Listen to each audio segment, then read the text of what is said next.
kita kasih tahu dulu dong konteks definisi dari emosi anak itu seperti apa sih, dan apakah setiap emosi itu bisa kita sebut sebagai sesuatu hal yang buruk kah atau gimana? Oke, oke. Ini menarik ya, kalau kita ngomongin emosi tuh kayaknya ada sesuatu yang harus kita hindari gitu ya, Betul. sesuatu yang bikin pusing gitu kan. Padahal sebenarnya emosi itu adalah stage atau ini ya, stage biological gitu yang Mhm. muncul karena adanya sebuah pemikiran, sebuah perasaan atau sebuah behavior atau perilaku gitu. Dan itu tidak semuanya gitu ya, itu kayak negatif terus harus kita hindari kayak gitu. Bahkan ada juga teori yang mengatakan bahwa sebenarnya emosi ini diperlukan loh oleh kita manusia untuk membantu kita memutuskan sebuah tindakan setelah itu gitu. Misalnya nih ada perasaan takut, ketakutan gitu ya, atau marah atau apa gitu, itu membantu kita untuk habis ini memilih untuk bertindak apa nih gitu. Jadi misalnya nih kita kayak ini ya, ketemu hal yang berbahaya, terus kita merasakan emosi-emosi seperti cemas, panik gitu ya, itu membantu kita untuk menentukan langkah selanjutnya apa nih gitu. Jadi kita nggak woles-woles aja gitu ya. Misalnya kita mau live kayak gini, aku mau live gitu ya, terus aku deg-degan, aduh nanti kalau ditanya macam-macam gitu ya, gimana dong, aku merasakan emosi-emosi gitu ya, kayak cemas gitu. Nah itu membantuku untuk aku prepare dulu nih, aku baca-baca lagi materinya biar nanti nggak salah kayak gitu. Jadi Hmm. nggak semuanya itu kayak harus kita tolak, tolak, tolak kayak gitu ya. Jadi emosi ini sebenarnya ada fungsinya juga loh gitu. Dan sebenarnya emosi ini juga lekat banget dengan kehidupan manusia. Bayangkan kita manusia tapi nggak bisa merasakan emosi ya. Dan kalau misalnya kita ngepres emosi yang menurut kita nggak nyaman gitu, kita juga jadi kehilangan kemampuan untuk merasakan emosi-emosi yang menyenangkan loh.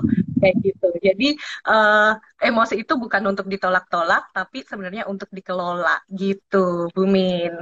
Nah, ini kan emosi bisa positif, bisa negatif. Nah, kita taunya tuh mana sih yang kita, apakah semuanya perlu kita kelola atau gimana nih, Bu Damar? Apa pembagiannya gimana sih, emosi yang positif kayak apa, emosi yang negatif tuh kayak apa?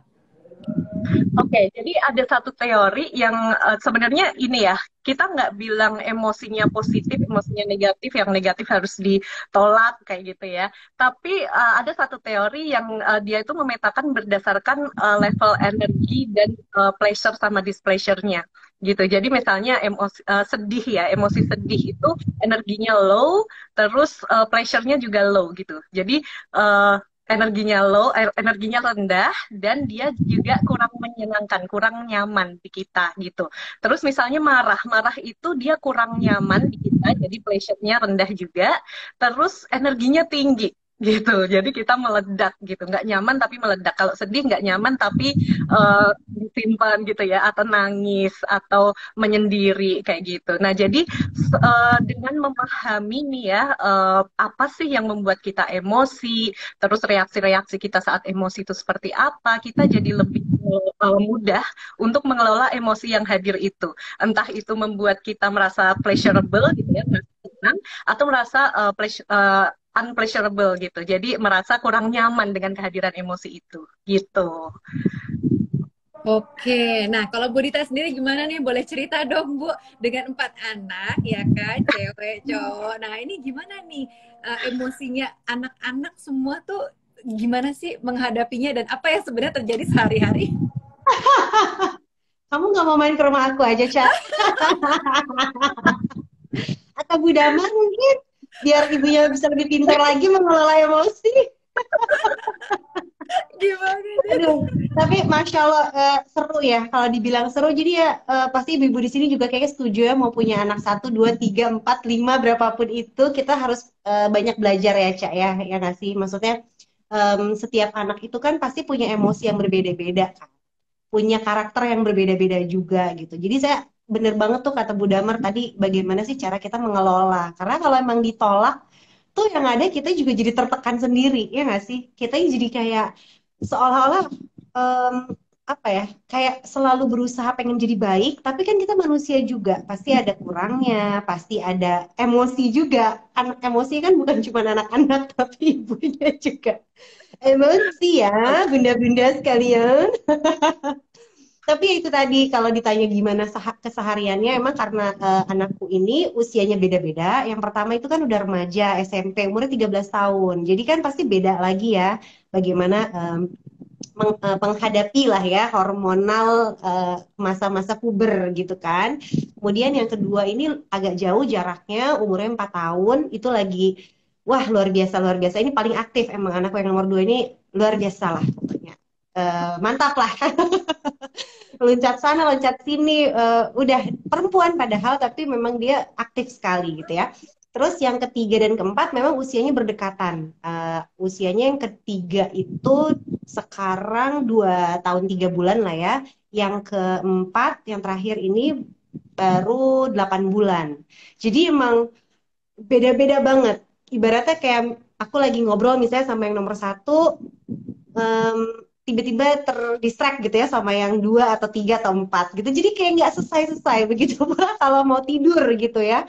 Walaupun yang besar ini sudah remaja gitu usianya dia udah bisa tidur sendiri udah mandiri tapi kan kadang-kadang pengen ya apalagi usianya jauh sama adiknya yang 2 3 4 gitu jadi dia suka ada keinginan juga gitu aku mau dong ditemenin tidur gitu karena kan ya dulu hari-hari dia sebelum ada adiknya itu kan kayak cuman sama aku doang gitu cuman sama ayahnya doang gitu jadi ya bener-bener bener sih kita harus pandai-pandai melihat karakter anak gitu kan sehingga kita bisa mengelola emosinya juga dengan apa sesuai dengan kebutuhannya mereka gitu. Makanya butuh banyak belajar sih, Cak. Beneran deh kalau banyak banget belajarnya pokoknya aku seneng banget hari ini diundang ke sini karena butuh nih butuh itu Aku ilmunya. penasaran 4 anak terus tuh kalau emosinya keluarnya bersamaan, entah itu emosi, ada yang nangis, ada yang marah dan lain-lain, Iya, iya, itu iya. gimana?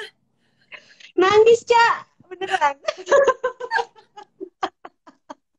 Serius. Aku kadang ya itu tadi aku balik lagi ya. Alhamdulillah sih memang dengan ilmu yang kita punya artinya ilmu tuh cahaya buat aku. Jadi pada saat kita belajar, memang kita tuh harus banyak praktek, ya nggak sih? Bukan yang berarti kita udah banyak belajar terus kita langsung jadi expert, langsung bisa gitu menghadapi berbagai macam masalah dengan pelajaran-pelajaran yang udah masuk ke kita gitu, udah kita dapetin gitu ya. Tapi ternyata semua butuh latihan. Apa yang kita pelajari itu kan latihannya pada saat kita menemukan masalahnya, ya kan? Kayaknya teorinya gampang aja tuh, Bu Damar. Oh iya benar gitu, kayaknya setuju banget gitu kan? Kayaknya wah bisa nih gue nih kata Bu Damar ABCD gitu kan. Wah pokoknya apalagi aku sering juga kan baca-baca apa namanya artikel-artikel yang ditulis sama Parent Talk atau Good Enough Parents gitu. Aku seneng banget. Tapi pada saat kita menghadapi situasinya kan iya, berhadapan lagi sama emosi kita saat itu gitu. Tapi yang benar-benar kalau artinya gini, semua ilmu yang udah kita dapetin semaksimal mungkin kita terapkan. Misalnya salah satunya yang aku tahu karena aku Muslim gitu ya, istighfar itu bisa membuat hati kita lebih tenang. Jadi aku kalau udah mau marah gitu, karena kita kan juga kesel ya menghadapi kepusingan itu gitu. Mungkin aku istighfar dulu atau aku malah berlindung minta perlindungan sama Allah gitu. Auzubillahi minasyaitonirrajim karena marah itu asal dari setan gitu. Maksudnya kita tuh tergoda oleh setan gitu kan marah untuk pengen marah balik biasanya ya nggak sih kalau dalam kondisi yang tidak sadar. Jadi aku merasa penting juga nih kita menyadari bahwa gimana caranya semaksimal mungkin kita sadar apa yang sedang kita lakukan gitu sih, Cak. Misalnya kita kayak udah kesel banget, oke gue kesel nih, gue kesel, oke nangis gitu, atau oke istighfar dulu kalau masih kuat, istighfar dulu atau aku abut tadi gitu kayak auzubillahiminasyaitonirrajim. Mudah-mudahan gue tidak tergoda oleh bisikan setan dan gue bentak lagi anak-anak gue, ya nggak sih? Kadang kan gitu ya, kalau udah nggak sanggup nggak kuat gitu kan walaupun kadang-kadang yang namanya manusia ya kita nggak bisa memungkiri kalau lagi misalnya datang bulan atau apa gitu-gitu kan kayak pengen aduh kenapa sih berisik banget gitu akhirnya jadi ngomel juga gitu tapi ya tadi satu ilmu itu mencerahkan dan usahakan kita sering-sering latihan dengan ilmu yang kita dapetin terus kalau emang udah nggak sanggup ya udah kita manusia juga kok kita terima aja kondisi ini memang kita pun nggak sempurna gitu kan jadi ya Betul. udah nangis aja Cak. Nangis aja.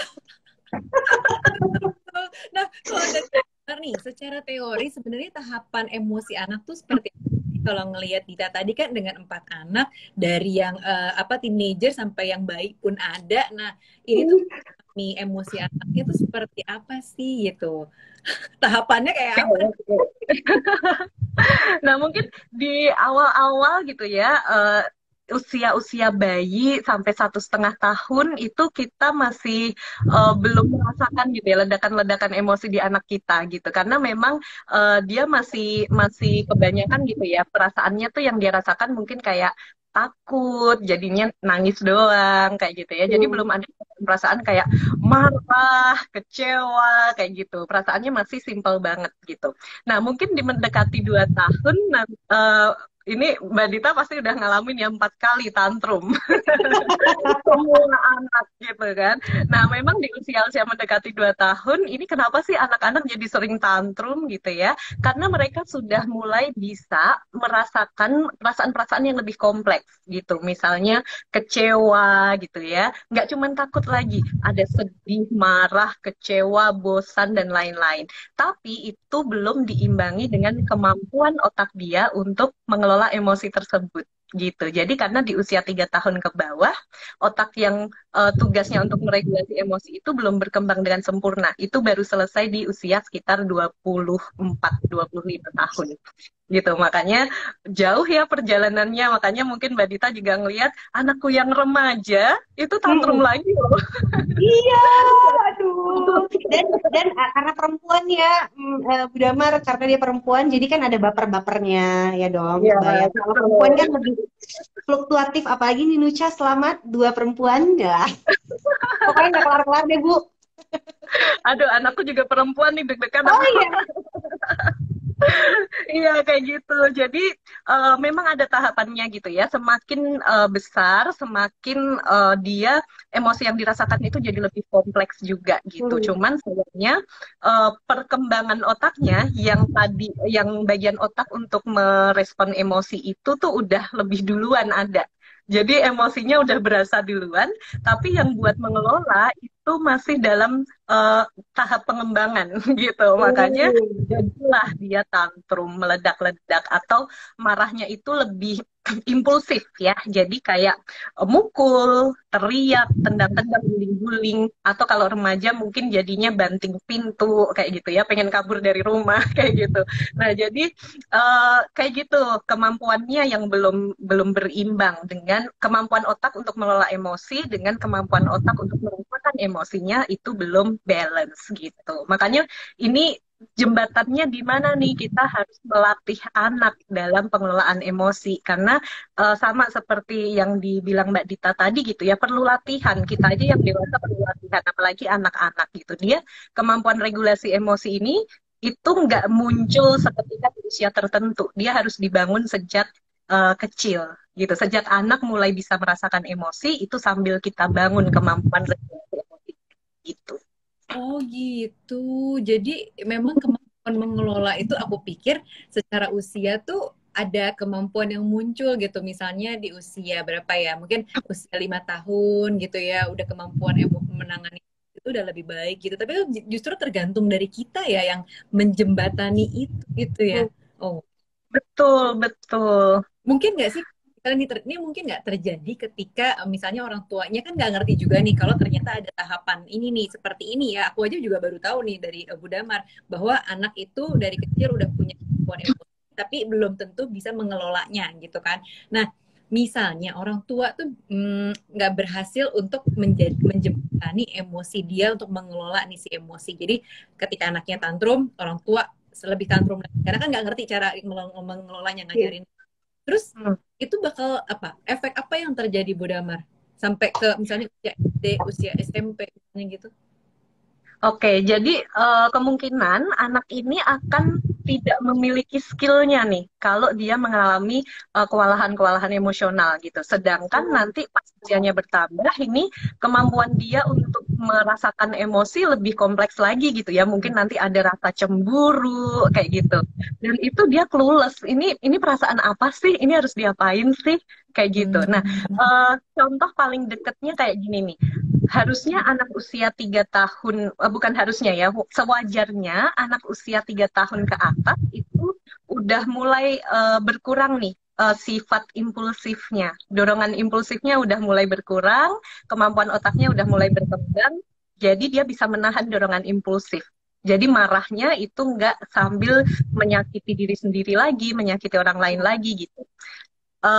Wajarnya begitu gitu ya. Tapi kalau ini nggak dibangun sejak dini gitu ya, nanti kita bisa lihat kemungkinan mungkin anak usianya 4 tahun, 5 tahun itu masih nonjok kalau marah, masih gigit kita kalau marah kayak gitu. Jadi dia tidak punya kemampuan untuk menahan dorongan impulsifnya tadi. Tapi kalau anak-anak yang kita latih ya, misalnya di usia tantrum ini, di usia 2 tahunan, itu kita bantu latih nih kemampuan regulasi emosinya, kemampuan menahan diri gitu ya, menahan dorongan impulsif. Itu kita akan lihat di usia 4 tahun, 3 tahun ke atas, dia udah mulai bisa nih menahan dorongan untuk mukul orang dan mengalihkannya untuk meremas boneka, misalnya gitu. Atau menahan dorongan untuk nendang orang lain dan dia akan arahkan untuk stomp their feet gitu ya, apa namanya, injak-injak lantai kalau marah kayak gitu. Jadi ini sebuah skill yang perlu kita bantu bangunnya gimana gitu. Oke, menarik juga ya. Jadi kadang-kadang memang kita suka ngelihat sih, sampai yang mungkin sampai dewasa bahkan pengelolaan emosinya kita lihat kok kayak gini sih gitu. Nah, apakah mungkin dulu waktu kecilnya juga tidak terlatih dengan baik itu kali ya Bu Damar ya, lah jadi gosipin Iya, orang. Kayak bisa gitu. jadi Artinya begitu. berarti kita balik lagi kan, kita sebagai orang tua ya, kitalah juga yang bertanggung jawab terhadap emosi-emosi anak-anak gitu kan, terhadap pertumbuhan mereka, perkembangan mereka ya nggak sih? Berarti kan dari kecil yang melatih juga orang tua ya nggak sih Bu? Artinya kita Iya harus punya betul. ilmunya, kita harus belajar, akhirnya kita bisa belajar bareng-bareng sama anak. Misalnya kita kemampuan berkomunikasi kita juga harus bagus ya nggak sih?